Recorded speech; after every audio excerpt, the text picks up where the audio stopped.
Welcome, everyone, to my November 14th, 2023 webinar on being present with unconditional love and acceptance.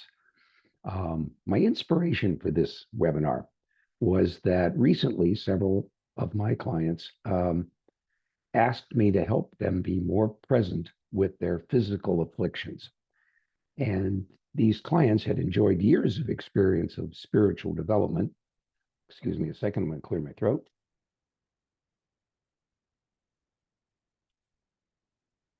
And they had some understanding of and experience with being present with their whatever they were suffering from, their pains and diseases, including cancer. They knew that that was the key to transforming their health challenges into karmic debts paid and cosmic lessons learned. So they were well prepared and actually chose me because they had heard that I work from, or my work springs from the level of being, the level of cosmic intelligence, the body's inner intelligence that helps us to be healthy. And so they turned to me knowing that that inner experience that they were having could be understood, accepted, and utilized for their well-being. This sense of being known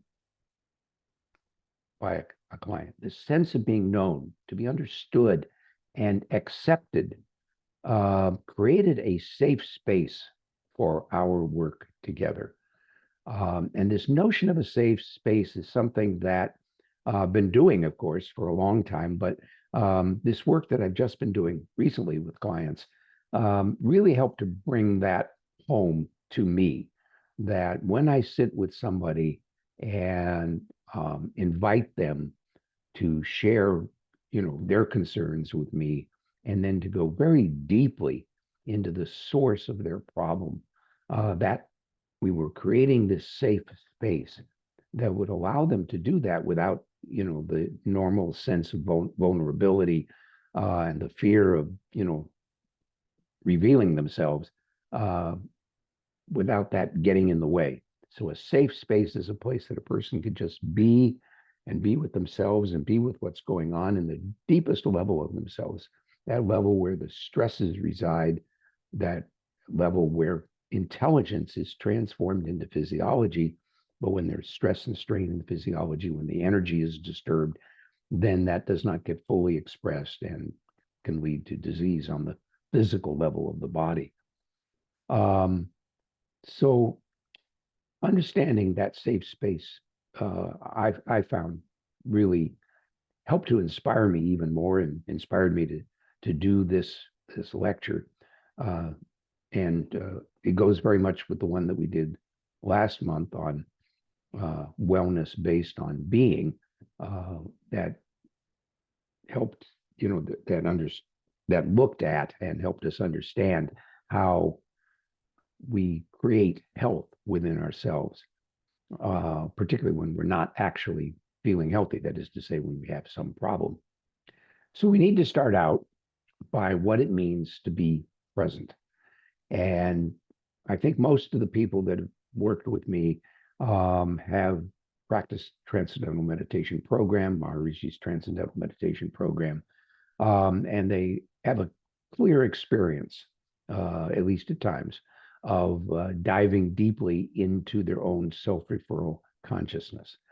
And the thing about Transcendental Meditation is that it takes the conscious thinking mind from that surface level of thinking where we have thoughts to more subtle levels, more subtle levels, more subtle levels, until we transcend the entire thinking process and arrive at a state of pure consciousness, being, where we are awake, but the mind is silent. And gradually, through experience of diving into that consciousness, coming back into activity, we learn to be able to enjoy both the experience of that pure consciousness and the experience of being in the world and having thoughts and sensations and making decisions and all those things.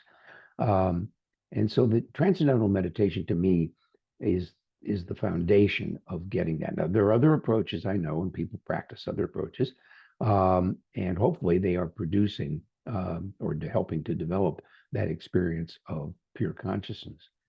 Now, there are other ways of encouraging that experience of both pure consciousness, being, and the normal waking state of the mind. And in fact, enjoying all the levels of thinking, all the levels of awareness as we go through our life experience.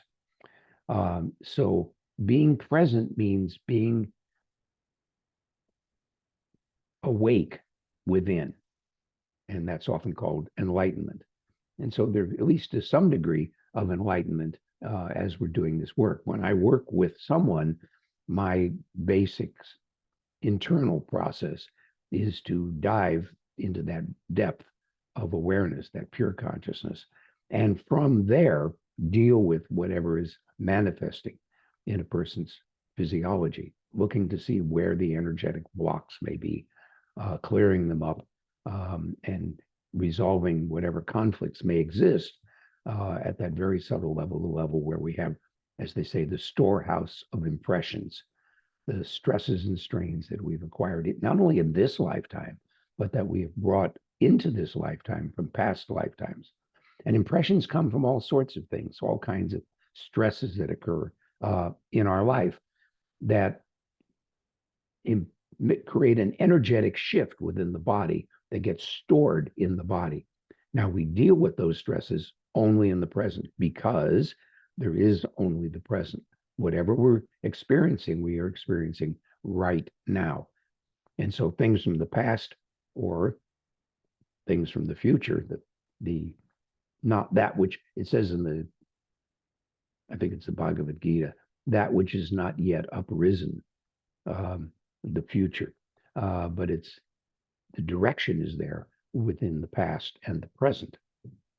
And so we want to change that direction, restructure it so that we can be healthy and enjoy well-being. So anyway, any approach that helps us gain that awareness and create that space within us so that we can be a witness to our experience, so that there's the self-referral value, which is just silence, just our own being, our own pure awareness, and then whatever comes into our awareness, whatever's going on in our bodies or in our minds, or in the world or in the universe, and to have that value floating in our awareness, to be able to witness that floating in our awareness, so that we can work with it. And we're going to go through how we actually work with that. But that's the basic notion of what it is to be present.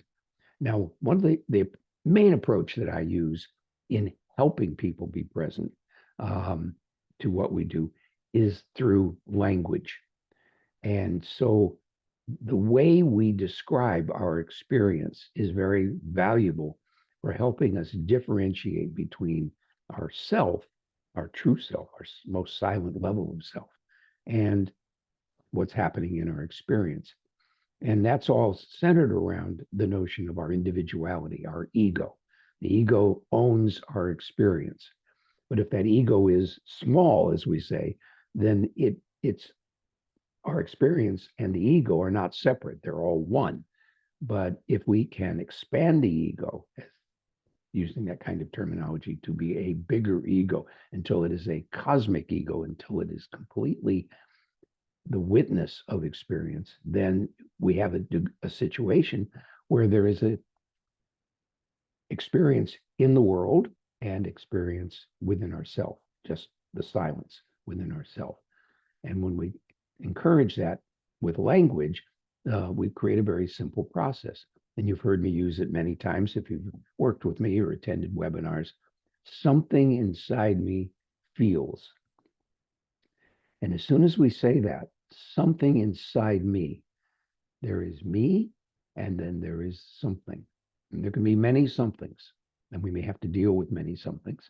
And when we get to the group clearing session, which is you might say our work session, where we actually try out what I'm talking about tonight, then we'll get a chance to see that there can be multiple things that are of concern. So that's what it is functionally to be present, to be aware of what's going on and being a witness to that. And part of that witnessing process, and this is the reason I'm giving this talk, is being present with unconditional love and acceptance. So what is unconditional love? We all have a sense of love as a feeling, as something we feel. We feel love towards ourselves. We feel love towards others. It's a feeling. But unconditional love is actually a state of being. It's a style of functioning in the universe, in the world. It's having that love without any conditions, without any judgments, without any critique, without any criticism. And for most people, while we can intellectually understand that, our upbringing and society doesn't really train us to make that process automatic. That is to say, to love without condition. You meet somebody, you have a disagreement over whatever. Politics these days is a common source of disagreement. So you have that kind of a disagreement and you feel completely separate from them and you make a judgment about them. Well, they're not such good people in some way or other. We think of them as not being such good people. And so, and it happens all the time. And it happens in marriages, it happens in relationships, all kinds of relationships. And it happens with people we don't even know, just based on what we hear about them. We have that feeling that they are not worthy in some way. We make a judgment about them. We do not accept them unconditionally. So acceptance is a key factor in unconditional love. Acceptance means we accept the reality of someone's or something's existence. It may just be something in the environment. Oh, the weather is terrible, or there's fires in Canada that are polluting our environment down, thousands of miles away. Those kind of things happen. We can acknowledge their existence, or we can be critical and judgmental about them. So people say, oh, the weather's bad or the weather's good, but that implies a judgment. We make a judgment about that. I like it, I don't like it. One can have preferences without having criticism. Now, we all grew up with literary criticism. It's one of the things we learned about, and hopefully in high school, junior or senior year, typically, and then again in college if we went to college. We hear about the effective use of criticism, but that really means analysis. Criticism is making a judgment about something and then, pushing it away from us, distancing ourselves from it, not accepting it. Acceptance, which implies an innocence, is very important. Now, when I use this language, love and acceptance, I always think of the healing approach that actually comes from Hawaii, and that approach is known as Ho'oponopono. It's much harder to say that word than it is to actually use the technique. The technique is very simple. There's 4 simple phrases. I'm sorry. Please forgive me. I love you. And I am grateful. Just those 4 phrases. Now, when you say, I'm sorry, you are implying that you accept a situation or a condition, something going on in your environment. It's a way of saying, I accept whatever it is. It could be when we're dealing with our own internal stuff, we can say, I accept you. I'm sorry. I accept you. So the sorry is partly an apology. It's partly a way of saying, I accept your reality, the reality of your existence. And if it's some part of you, maybe that's been hurt, and it's very, hiding inside, something you really don't normally have access to, but you just have that feeling that you're maybe anxious, would be a typical one, or you're sad or lonely, and you have that feeling there's something not connecting with me, and so I'm lost from it. I don't know. I can't really deal with it. You say, I'm sorry. I accept you. I accept your existence. You create a possibility of that part being able to breathe, that part being recognized, that part being loved, that part being accepted, its existence being accepted.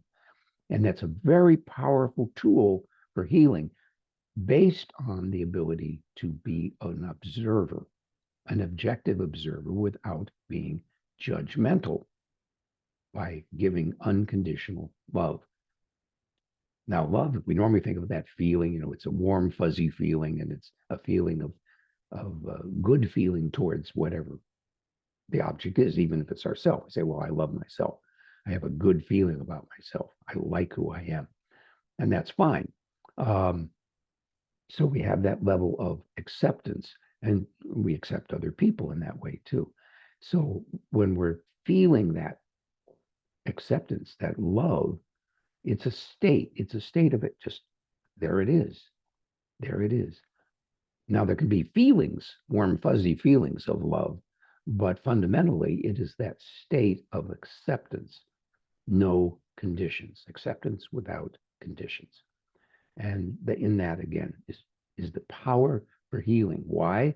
Because when those hurt or frightened or otherwise damaged parts of us inside have those feelings, and we give those things attention in that safe space that we create, that silent state, that's why I paused, that silent state, and we're just there with that feeling, something inside me feels, and we just, whatever it is, we just see whatever comes from that. So we say something inside us feels frightened, and it's trying to hide, and I'm here with it. I am aware of it. I'm giving attention to it. And that gives it space, that safe space again. And now it has that safe space. Oh, do you really care? It may challenge you a little bit, or I'm not going to come out from hiding right away because, you've been a very scary person. You're always rejecting me. You're always saying you don't want my feeling, but I'm here and I have a purpose in being here. I've been hurt before. I'm a part of you that's been hurt before, and I'm here to keep you from getting hurt again. I'm here to protect you. I'm here to save you. And when we relate to something that we would normally reject and say, oh, you have a purpose. You're here trying to serve me. Tell me more about that. We open to that. And then it can tell its story. And when it tells its story, then it can relax.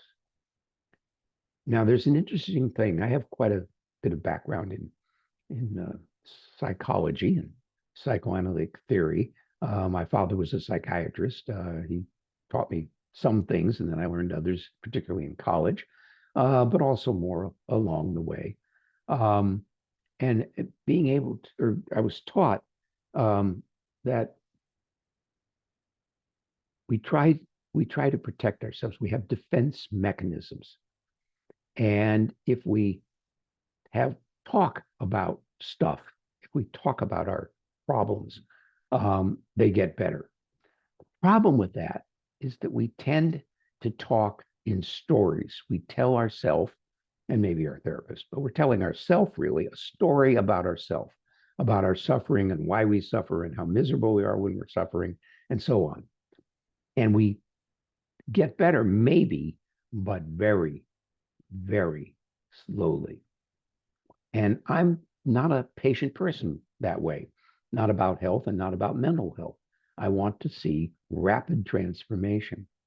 And so when we create a safe space and we dive deeply into that space and we look at those parts of us within that are feeling in pain in some way, feeling unhappy or unhealthy in some way, we give them an opportunity to breathe, to expand, to relax, and to integrate their energy, that energy that they've held bound up in them, let that energy flow out and integrate within our total energy field so that they can contribute. It's not that they go away, right? We're not trying to get rid of them. We're trying to integrate them. When we do the tapping procedure, which I'm sure many of you have heard of, the emotional freedom technique, we start out by saying, even though, and then we really make it god awful. Even though I'm frightened of speaking in public, and I get terribly tense when that happens, and sometimes it really upsets my digestive system, and I lose sleep and so on and so forth. So we really intensify that, and then we say, but I've given many speeches in my life. I know how to do that. Or maybe it's a situation we haven't given many speeches, and you say, I'll start out by just practicing alone, and then I'll practice with a friend, somebody who is non-judgmental, that we can count on, right?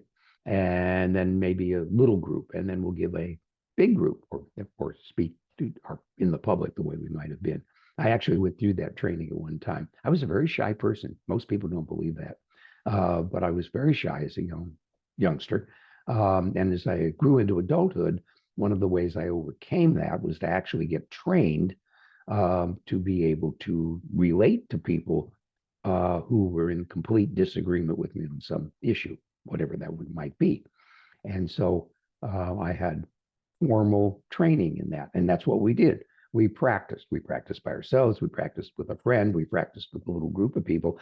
And then literally went out on the street, on the sidewalk, not in the street. We were standing on the sidewalk and gave a speech about whatever it was that we were concerned about. And you do that a few times and you get used to doing it. If you're not giving the speech, then you stand in the crowd so that you make it look like there is a crowd. There's with your friends are there. But then, other people come up and they disagree. And, you maybe just go stand near them. Or if they're being really obnoxious and just won't stop, you might just engage them in a personal conversation. And then very slowly, this is part of the training, and then just very slowly inch your way to the edge of the crowd so that they're no longer in the front where they're disturbing everybody. And then, you just let them talk. And usually what all they really need is to be heard. They just need to say what they got to say, get it off of their chest. And you just say, thank you. That was really interesting. And I appreciate your point about, you try to repeat back something to them. And then they feel really good about, themselves. And they go about their business and they feel heard. And in being heard, they feel less enmity towards you or the ideas you were expressing. It's not that you change their mind. You don't even try to change their mind. You just connect with them. And then they feel better about you or about your ideas. And it was a very valuable training. And I've used it many, many times. But in our work here, we just connect with whatever it is without criticizing it, without trying to get rid of it, without telling it it's wrong, which we do by habit most of the time. And we just accept it with unconditional love, without judgment. And then it can just transform itself. So even the Ho'oponopono, which is just those 4 phrases, I'm sorry, please forgive me, I love you, unconditionally. You don't say the unconditionally, it's just part of it, it's implied. And I'm grateful, you give thanks for whatever the situation is, then you produce an energy shift. And it's a very powerful thing. It's actually been demonstrated that if you do this for a situation you are not actually present in, that you're not actually communicating to anyone else, but you just do that with the situation in your mind, you can change the situation. I try to practice that. I try to do it every day, but I don't always succeed in every day. I try to do it though, because right now we have this big conflict going on in Ukraine and Russia. It's been going on for, what is it, almost 2 years now? And then we have the conflict in the Middle East between Israel and Gaza, the Palestinians in Gaza, and all of Israel's neighbors. So it's a very difficult situation. And so, I just do that procedure of Ho'oponopono with that unconditional love, that empathy, that concern, that compassion for all of the people, for all the people, and hopefully help to bring about a transformation over there. I wish more people would help with that.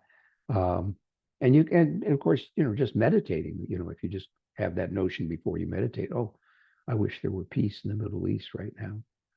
And then you just meditate and you just let it go out of your mind. You just meditate.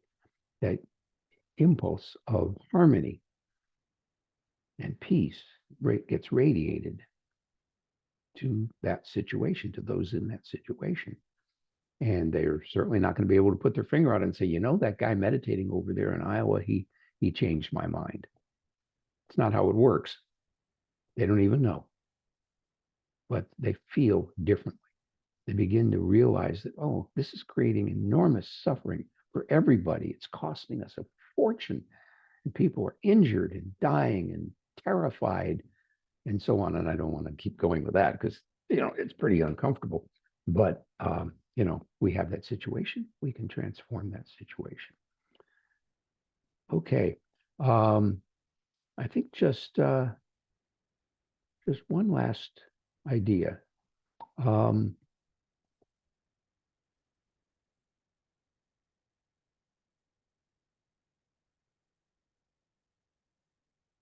When we want to work on ourselves, it's very hard to do. And the reason it's hard to do is because we're so connected, it's so intimate, we can't really see it very well. But if we sit quietly and simply say,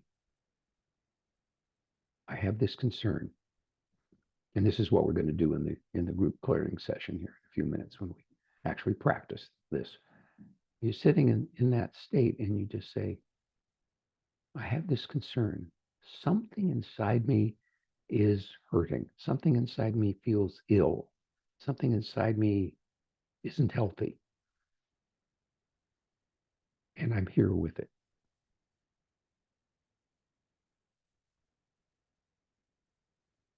In that silence, things start to emerge. And you just watch. You just observe. You may hear. It may come through the ears. It can come through the other senses too, but mostly vision and hearing, because we use those a great deal for communication and observation.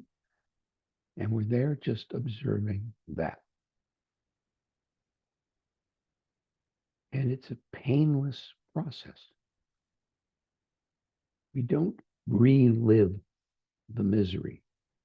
We see the misery. We feel the misery. We hear it. It's there inside me, but I'm a witness to it. I can see that. I can hear it. I can feel that. That's how we do it. And the healing is automatic. The healing is natural because we're working from that level of our true self, our unbounded self, our level of being. And that's a very special and very powerful thing. And I feel very blessed every day that I do this work, and I've been doing a lot of it lately, and it feels really good because I get to work from that level. I get to just be at that level. And it's not like I really do anything. I'm catalyst to the process of change. I do some stuff. I have a lot of techniques, but there's no work involved in draining, that drains me. I just do the work. I just do it. And then let that process automatically take place. Nature takes care of it. All I do is bring my coherent attention to a situation with the intention that the suffering go away. That's all it takes. And working with people, they gain that awareness and feel the shifts taking place within their body. Sometimes people just feel energy flow, where they feel expanded, they feel expansive, they feel light radiating from within. They're in that light of light, pure consciousness. And then things just get better. And they can go about their lives experiencing that good health and well-being. Okay, I'm going to pause here, see if there are any questions. You can just put things in the chat function, which on my computer is in the bar at the bottom of the screen, at least when you move the cursor. And then the chat pops up and you can do that. So I will just give you a moment, see if anybody enters anything.